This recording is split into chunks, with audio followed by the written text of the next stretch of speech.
He's opinionated. He's unapologetic. He's always real. He is Brett Mason. This is the Brett Mason Show. Well, welcome into the first ever live broadcast of the Brett Mason Show. Wednesday night, I'm going to call it the midweek service. If you're raised in the South, you know what the midweek service is. And, by the way, if you're listening to the show live right now, shame on you for not being at the midweek service. Unless you attend one of those churches that does Thursday night midweek service. I remember growing up as a kid, I went to a church for, younger than I can remember for a little while. And then when I first started remembering, I think we moved maybe one time to a different church. And then we wound up in the church that I spent my entire life in from when I was, 4, 5, 6, something like that. On up until, I got old enough, I finally just didn't go to church anymore. And, obviously I went to church since then, but I didn't for a while. Upper teens, around graduation, I got out of it for a while. But that church, boy, it was always Wednesday night. It was a Wednesday night service, and I remember very clearly but I don't remember who the person was, but I remember very clearly when it happened. And it was a Thursday or something, and we were having a discussion about going to their house or I don't know, doing something like that. And they're like, we can't tonight because we got church tonight. I'm like, no, this is Thursday. It's not Wednesday. And they're like, yeah, it's Thursday. We have church tonight. And in my mind, I remember my mind being the most blown thing you'd ever seen ever. I was like, well, are you serious right now? You go to midweek service on Thursday night? Of course, the church I went to, service was every night. We had Sunday morning. Then we had Sunday night. Then Monday night was prayer meeting. And unlike what a lot of churches call prayer meeting, the church I went to, Monday night, they just prayed. That's all they did. They kept the lights turned out. People kneeled down in front of benches and altars and in the middle of the floor. And so in the dark, there would just be, and you'd have 100 people at church, but at prayer meeting night, you'd have like 25. And they would just pray for 2 hours. Just pray. That's all they would do. And you were a kid, you're forced to go there. You're like 6, 7 years old. What do you do in the dark with everybody praying? It was the worst. I'm just telling you right now, it was the worst. It was the absolute worst. I was forced to do that until I don't know how old I was. 12, 13, I don't know. Then on a Tuesday night, I think my mom and them's group practice because they had a group. So Tuesday night, guess where yours truly was at? Oh, I was back at church again. I think it was Tuesday night. Might have been Thursday night. Might have been both. But Wednesday night was midweek service. Then Friday night, you might or might not get Friday night off. There was a revival somewhere or a singing somewhere or something like that. You'd be back for that. And then Saturdays was church cleaning day. And so on Saturday, everybody went back to the church and you would clean, rake, cut the grass. And there'd probably be 15, 20 people there for that. But we were always there. We were the faithful family. One of the faithful families every week in, week out. And so I spent my Saturday at the church, and then Saturday night we had church service, full-blown church service. And then it was Sunday. I mean, I never had a day where I wasn't in church. I never was not in church ever until I was like 15. And then people wonder why I went, they're like, why? Why'd you go crazy, man? Why'd you lose your mind when you turned 18? Well, I wonder why that was. Download the free Android or iOS app. Search for the Brett Mason Show. This is a test. A lot of times I want to let you know this is not a test, but I'll absolutely tell you this is a test. First time I ever broadcasting live. I'm thinking about doing a once a week live show in addition to the podcast. I think if there was a set time for it, probably would be good. Not really sure about that, but we're going to test it and see. Well, I'm not just testing to see if the listening goes good. I'm testing to see if I have the proper software to do it because I may or may not, be set up software by us to do it as well. But I saw a couple of stories in the news, and I thought it would be kind of interesting to go over them. One of the most interesting is on lobbying, which is the thing that I really want to kind of get into right now, because it's just, if you wonder, I remember when they were this bailout thing. It wasn't bailout. It wasn't the bailout. It was called TARP at the time. But I remember when TARP happened, and I remember congressmen and senators and people were stepping up, and they were saying, the calls are just flooding in, and people are really against TARP, but we're going to vote for it.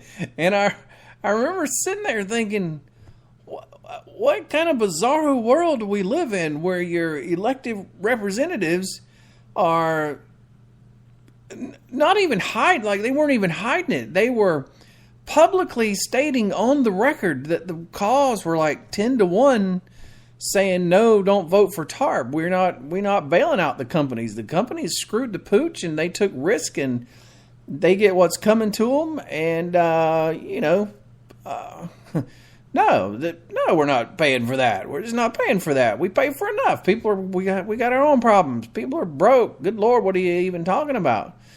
And so I guess the most interesting thing about that was it was like, I don't know. I think maybe it was the first time ever that you looked at things and you said, you know what? They just really aren't listening to us. And the thing about it is once you realize that they aren't listening to you, then you have to ask what's the logical follow-up question? If they're not listening to me, they're listening to somebody. Are they going on their own? Are they listening to themselves? Is it a thing of where I was elected and I'm going to vote my conscience, I'm going to vote my beliefs, I'm going to do my own research, I'm going to know what's going on, and is it that, or is there somebody in their ear? So is somebody getting their ear, even though it's not you or I? We can't get the ear of the people. Is somebody getting their ear? Is the question that has to be asked. And I think if you just take a quick look into lobbying, it doesn't take very long for you to figure out that, yeah, they're listening to somebody, and there's a reason they're listening to somebody, and it's not super hard for you to figure out. So this is a news report I found on the current state of lobbying, some bills that were passed, and it has some numbers that I've never heard before. I don't doubt them. They are somewhat surprising in the sense that they're surprising, but not in the sense that I'm shocked. It's like I'm not sitting here in disbelief. But correspondents Alex Bloomberg and Andrea Seabrook did a report back in 2012 that broke down what it's like to be in Congress. And they came up with this figure, which really is mind-boggling. A member of Congress must raise minimum $10,000 to $15,000 every day in contributions to have just enough funds to finance their next election cycle. And if the money ain't coming in, they got to figure out some way to get it. Now, if you're like me, the picture that you have of your congressmen and lobbyists, let's pretend we're in Washington and we have we're a fly on the wall and we're trying to figure out what's going on in Washington with our congressmen and lobbyists. I picture the secretary from the lobbyist office calling the secretary of my senator or my congressman, representative's office going, I'm on the phone for Joe Schmo with the Cigarettes Are Good for People lobby. And, we just really would like to meet with the senator to talk about how we can advance, cigarettes for everybody, or how we can, blah, blah, blah, blah, blah. And they're like, okay, well, let me see what the senator has open, and we'll see if we can get you 15 minutes. What I found out from reading this article is it just doesn't work that way at all. It's the exact opposite. Your fearless leader that you sent to Washington to represent you is actually chasing the lobbyists because they need money. Now, if for some reason they're sitting there and they're pulling their nut every day, and nut is a poker term, and that's the bare minimum you've got to make to meet your, wagering, your house pay. It's just the minimum you got to do every day to survive. It's called the nut. And so that's what I'm going to call their $15,000. They got to make $15,000 a day in contributions every day. They got to get another $15,000, and this goes on for 4 to 6 years until their next election. And if it's not coming in and they're behind, and maybe they look back a couple of weeks and they go, man, we're way behind. Are they concerned about you at that point? Hell no. No. They have their secretary on the phone calling these lobbyist office going, I'd like to speak with Joe Schmo from the Cigarettes Are Good for People lobby. I got some free time on my schedule. Have him come on in. It's really scary. And it's not even the money from the lobbyists. The other things that lobbyists can do is, instead of just giving you money directly, which they will do, they'll definitely get the ear of your senator or your representative, and they'll donate money. There's only so much they can donate, but what they will do is they'll go, you know what would be great is 2 weeks from next Thursday, we can set up this dinner. We can have a big steak dinner, and I can invite a bunch of my friends over from similar industries. We all team up together, and boy, you could really get a lot of donations at that if you just come and hang out and shake hands and, give each of these guys 5 minutes and do a little speech. And so the next thing you know, here's what's going on in your representative, your congressman, or your senator's office. They are spending most of their meeting with lobbyists, scheduling dinners and events with lobbyists, and they don't even read the bills they pass. I mean, how many times have we seen that in the last, it's probably always been that way, but only recently has it made it to light. They don't even read, they don't even know what's in the bills. They have interns, they have lawyers, and they're like, yeah, look this over, and if you see anything that looks horrible in it, tell me about it. And so they don't know any more about the bills than you or I do. And that's one of the things I started trying to do is when there's an issue on the Hill, I try to go get on the internet. And there's a couple of resources you can find that will show you pending legislation that's in certain stages of whatever. And you can read it. And some of it's mind-numbing, but at least you can know what's going on. And, the problem we have with the country is twofold. Part of it is the part I'm telling you about now with lobbying, Congress.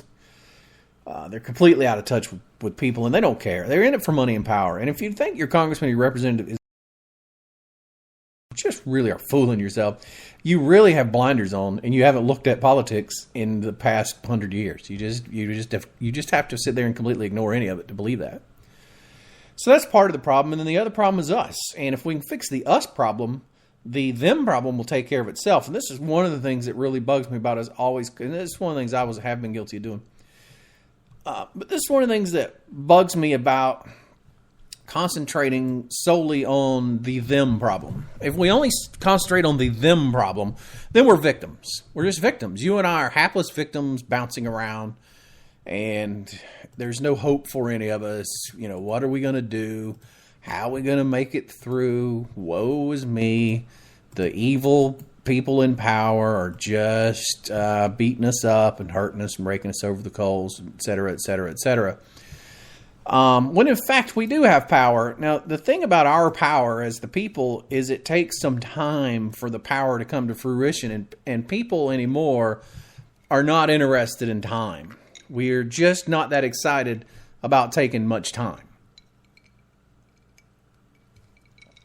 When you can connect with anybody in the world on your smartphone in 10 seconds, or rip off a text to everybody you know in 5 seconds, and you can find anything you want on your phone, your TV, your computer. I mean, everything is instant now.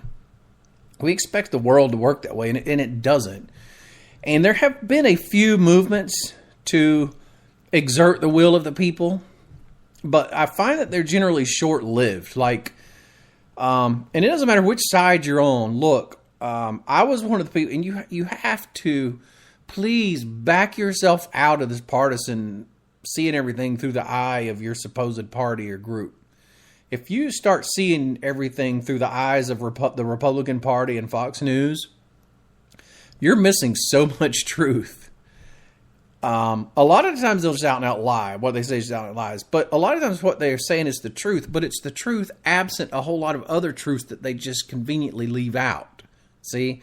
And so it's truth, or it's lies by omission, which is just as bad as out and out lying. And the same goes for the other side with the MSNBCs, Democratic Party. Same thing. They will give you pieces of truth or truths, but they'll leave out a lot of other truth. And so you get a filtered down truth that fits their narrative. And so you can't rely on that. You've got to look at your own information. You have got to go dig for the truth yourself. So I say that to say this. There's been a couple of big movements where the people tried to take control of the government. And the interesting thing about it is the opposing quote-unquote team doesn't get on board at all. One of those Tea Party movement. The original Tea Party movement was very pure. There's debates about who started it, but since I've been following Ron Paul for a long time, I know that he's the guy that started it because I remember the things that were said that led to it. Now, a lot of other people have taken credit for it. But it was the Ron Paul movement and basically Ron Paul followers and mostly, libertarian or libertarian-minded people, independent-minded people that started that movement. If you look at it now, it's just another wing of the Republican Party. Granted, it's a more conservative wing, and it's a more fiscal responsibility. It's a more smaller government wing, but it's still a Republican wing. That's all it is. And it didn't start out that way. It was people wanting to hold government, all government. And if you go back and look at the other early videos, the early speeches, the early signs of those early, very, very early Tea Party movements, you'll see that they were on everybody. They were on Republicans, they were on Democrats, they were on independents, they were on libertarians. Boy, if you got in their way, they were going to bulldoze you down. We are here for the truth. And it's not that way anymore. You see a lot of Democrat hate, a lot of libertarian hate, which is really ironic considering the huge role that the libertarians played in the starting of the Tea Party movement. But I'll tell you who else hated them, and it was these people that wound up being Occupy Wall Street. Now, Occupy Wall Street, again, was a grassroots movement. It was people fed up with government bailing out business, which is really the same problem the Republicans have. Everybody just looks at it from two different sides.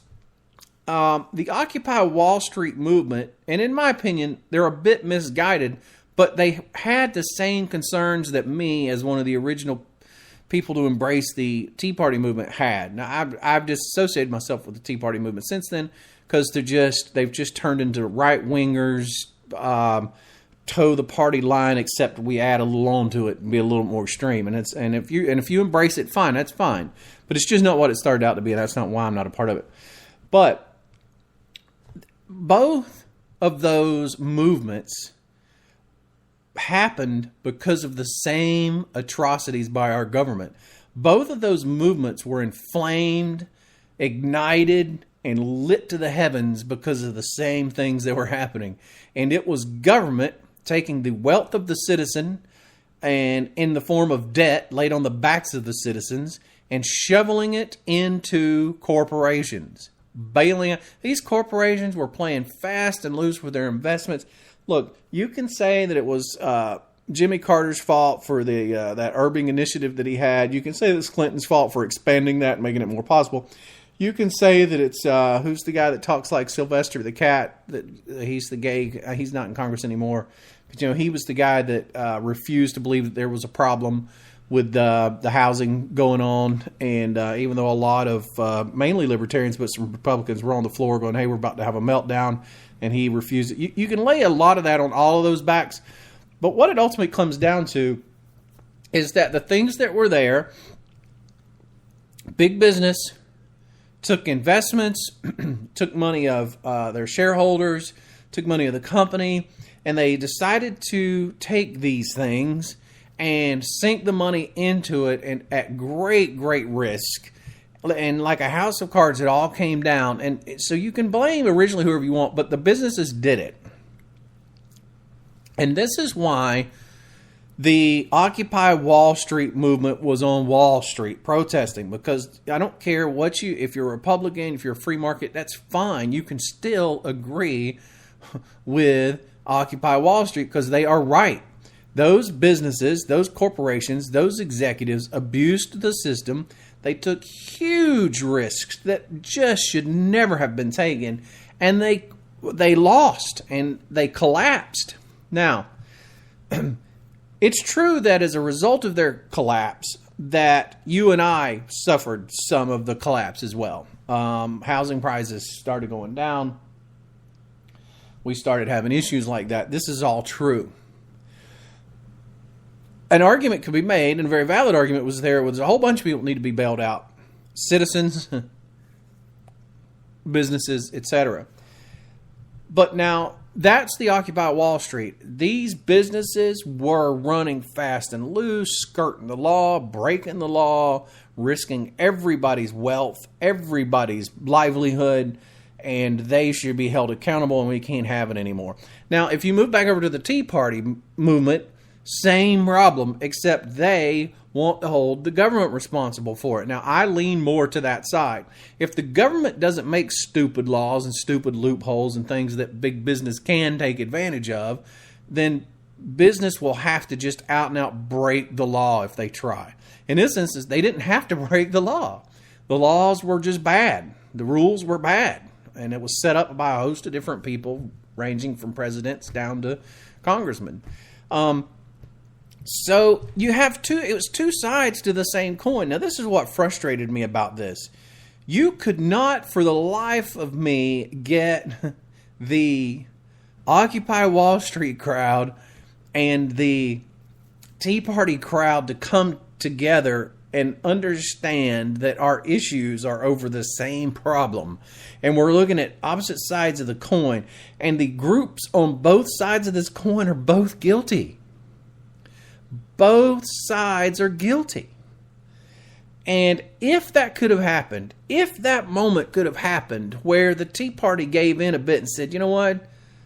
Yeah, the businesses were evil. The businesses were taking advantage and gaming the system and risking everybody's wealth, savings, 401ks, retirements, and they didn't give a damn. And if you could have got the Occupy Wall Streets to go, yep, the Congress set conditions up against what should have been their better judgment that allowed these loopholes, these tweaks, these opportunities, these things that could be manipulated to come into existence, and they need to be held accountable. And if both sides could have joined, you would have had 90% of the country in agreement, and we would have shut Washington down. We would have shut those jerks down. They wouldn't have had anywhere to go. They wouldn't have had any resource. They would not have had no recourse. They would have had nowhere to turn. They would have been out in the cold. But what happened? Democrats knew that couldn't happen. Oh, God, that can't happen. Republicans knew that couldn't happen. Oh, God, that can't happen. So what do you do in times like that? You do what Karl Marx suggested. You do what socialists and communists throughout time have known that you do. You co-opt the people. You co-opt the people. And within just a matter of weeks, literally, in the case of the Occupy Wall Street movement, the Tea Party movement took a little bit longer. Not a ton longer, but it did take a little bit longer. But in both instances, the Democrats moved in and co-opted the Occupy Wall Street and twisted it specifically into a narrative against big business, which is something that Democrats do fare very well at when they use that in their rhetoric and their propaganda. And the Republican Party co-opted the Tea Party movement, twisted it around where their rhetoric, their propaganda against the quote-unquote bigger government got in, and bam, both of those huge movements, all that source of outrage, all that source of finally we are not taking this crap anymore, we are the people, and we boss you around. We are the majority. There's not nearly enough of you to stand up against this. That was, and we're right back to side A, side B, right back to the two-party system. And as everybody that knows anything about politics knows, in a two-party system, it's the two parties against you. And if you think otherwise, you just are walking around with blinders on. Sadly, you're just walking around with blinders on. You're confused. You probably mean well, but you're just confused. You can subscribe to the podcast, download the free smartphone app, and find more ways to connect to the show at brett-mason.com/connect. Well, I'd love to have you download the app. You may be listening on the app now. Thank you for that. I found that I make a lot of people grumpy over the show sometimes. I find that people tend to label me and because I take certain stands, and I'm very unapologetic about it. I don't apologize for my theories. I don't apologize for the research that I've done into the world of politics, into my libertarian views on freedom and liberty. I'm unapologetic about it because it's not just something I haphazardly arrived at. I didn't get here by listening to Republicans. I didn't get to where I am now by listening to Democrats. I didn't get here by listening to anybody's talking points. One day, back around 2005, 2006, I was just fed up with a lot of things. I wasn't happy with the war in Iraq. It seemed very obvious to me that was a waste of human lives and human treasure going into Iraq. And history has borne that out. I mean, why is ISIS running wild over there right now? War in Iraq. But it wasn't just that. It was a lot of the other things that happened. And, of course, we had the bailouts. We had that issue that came up a little later. And, you know, we had TARP, and we had bailout 1, and we had bailout 2. And the next thing you know, the American citizen who's already shouldering a massive load of debt that it'll take our great grandkids, if everything were to turn around and start working right now, it would be our great grandkids who would finally get us out from under that mountain of debt. And that's if things turned around and operated correctly from now on. And they took that huge mountain of debt that is weighing down the American people, mainly lower class, middle class people, not the rich, not the extremely wealthy. They're, that's what bugs me about the Republican Party line is, how hard the rich people have it, and we need to keep making sure they don't pay no taxes. You haven't done much research on taxes if you believe that. You just haven't. I don't want to get too deep into the basics of understanding what the problem with taxes, because that should be a whole show, and I should do one of those. The thing about doing a show like that is it's kind of nuts and bolts, and it's kind of boring, and a lot of people won't listen, and I want people to listen. My one goal through these broadcasts is that at some point in time, I will just say one thing that'll just pique somebody's interest a little bit. Like, they may disagree with 80% of what I say, but I may say one thing that turns a light bulb on that'll inspire somebody to do what I did, and that's get on Google and refuse to listen to the party line anymore. I'm just not listening to a Republican anymore. I'm not listening to a Democrat anymore. I'm going to go find out for myself, using history, which is easy to find using the internet now, what led our country from where it was to where it is now. And once you start doing that, and once you look at the world through your own lens rather than through a Republican lens or a Democrat lens, you really do start seeing where it's everybody's fault. And you also start to see how huge and enormous the climb out of this mess is. It's a long way. It's just a long way. There's not a lot else I can say about it. It's just, we just got a long way to go. But the first step is the people. It's not who we elect. It is, but it isn't. It's first of all understanding where the compass is that points us in the right direction, and then electing the right people, and then holding them accountable. Shutting them down. We started out talking about lobbyists. How much time do you think your congressman or your senator spends caring about what you think when he has to raise $15,000 every day to fund his next election? How much time do you think he spends even considering what you think? And so rather than promote an agenda or an ideal, I would just leave that question with you and hope that you would take the ball and run with it from there. And thanks for listening to the show. If you did listen to it live and you thought it was cool, leave me a message, and I may start doing a weekly show. That'd be awesome. Intelligence is sexy. This is the Brett Mason Show. You can subscribe to the podcast, download the free smartphone app, and find more ways to connect to the show at brett-mason.com/connect.